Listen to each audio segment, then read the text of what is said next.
El segundo estimador que vamos a estudiar se llama estimador máximo verosímil.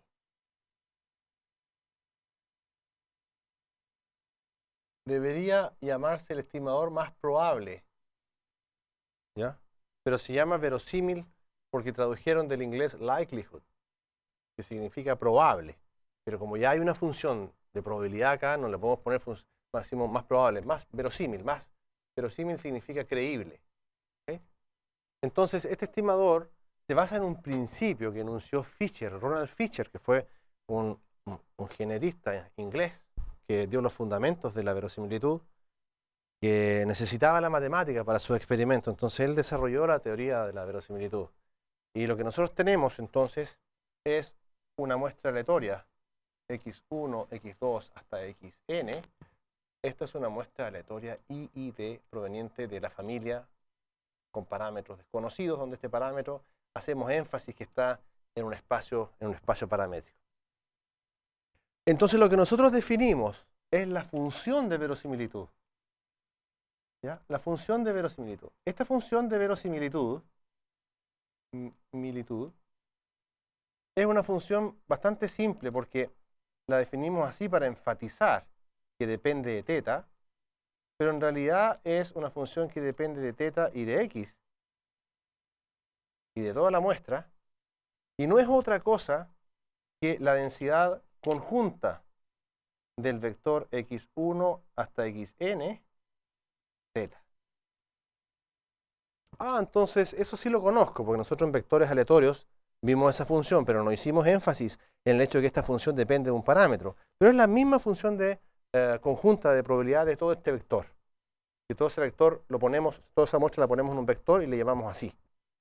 Bueno, pero si las variables son independientes, tú te acuerdas de vectores aleatorios, que entonces la densidad conjunta se puede escribir como el producto de las densidades marginales.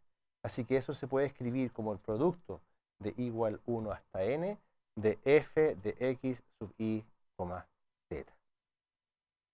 Y esta se llama entonces la función de verosimilitud. Imaginemos, para explicar el principio, ¿ya? Para explicar un poquito el principio que rige esto, permíteme considerar una densidad univariada. Tomamos, por ejemplo, que hay una densidad de esa forma. Y tú tienes acá una caja negra que te manda variables aleatorias. ¿Ya? Te manda un x1. Esta es una caja negra que te manda x1. Entonces, imagínate que tú estás buscando cuál es el valor de teta. Que aquí tenemos teta, por ejemplo. Imagínate. Y yo quiero saber, este va a ser teta 1 y este va a ser teta 2. Entonces, este es el valor de la función. O sea, este es el valor f de x en teta 1. Es ese valor. Lo tenemos. Y f de x en teta 2 es ese valor. ¿Ok? Entonces, la pregunta es, si tú tuvieras que elegir el valor de teta del cual es más creíble que esta observación provenga, tú puedes decir, mira, yo le creo más a esa, ¿por qué? Porque la probabilidad es más grande. Entonces es más probable que esta observación provenga de una distribución con ese parámetro que con ese parámetro. Bueno, y la pregunta es ahora la siguiente. Si tuviéramos una muestra y queremos saber cuál es el valor más probable, entonces lo que tendrías que tratar de hacer es encontrar aquí el valor de teta que maximiza la verosimilitud. Entonces, ¿cómo se define el estimador máximo verosímil? Primero, si la función L de teta es diferenciable respecto a teta, entonces el estimador máximo verosímil, que le vamos a llamar así, teta máximo verosímil, va a ser el argmax sobre todos los teta en teta de la verosimilitud. Es decir, yo tomo esta función y encuentro cuál es el valor de teta que hace máxima esta función. Y aquí el valor que hace máxima esa función, entonces ese va a ser el valor que yo voy a considerar como la estimación de este verdadero parámetro teta. Nunca voy a conocer teta, pero esta va a ser una manera de aproximarme a teta. Una manera de aproximar. Un estimador es una aproximación de teta basada en una muestra. Entonces el principio de máxima verosimilitud establece eso, que tú tienes que buscar aquel valor que maximiza esta función de verosimilitud.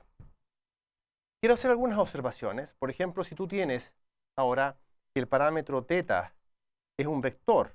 Imagínate que tienes un vector de parámetros. Por ejemplo, en el caso de la normal, estos van a ser 2. Y aquí, o un caso multiparamétrico, hasta p.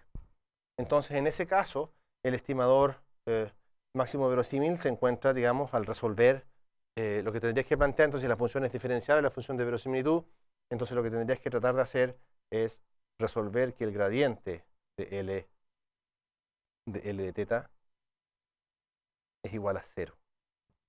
¿Ya? O equivalentemente, que la derivada del L de θ respecto a θ1, la derivada del L de θ respecto a θp, eso es igual al vector 0. En el caso particular en que tengas una sola variable, entonces si p es igual a 1, ya tienes una sola variable, entonces el estimador máximo verosímil se encuentra resolviendo esta ecuación. La derivada de L de θ respecto a θ, eso es igual a 0. Siempre que esta función L de θ sea diferenciable. Eso es muy importante. Y si la función no es diferenciable, entonces hay que buscar otro mecanismo para encontrar el máximo.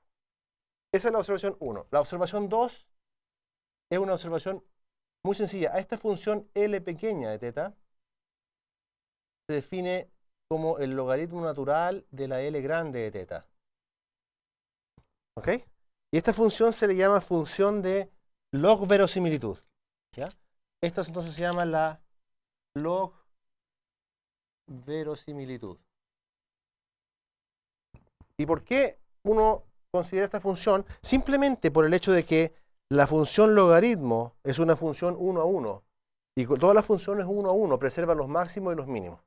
Es decir, si tú aplicas una función 1 a 1, entonces el máximo de L grande va a ser el mismo máximo de L chico. Y los mínimos también. Los máximos y los mínimos se preservan. Por lo tanto, cualquier función 1 a 1, pero como usualmente esta familia pertenece a la familia exponencial, donde hay una exponencial a la algo, este logaritmo te va a ayudar a simplificar esta función para dejarla más simple, para poder derivarla. Entonces, nota lo siguiente, que la función logaritmo natural, entonces, tiene esa propiedad de que preserva los máximos. Por lo tanto, eso nos ayuda para poder maximizar esta función, que eso es lo que vamos a ver a continuación con algunos ejemplos.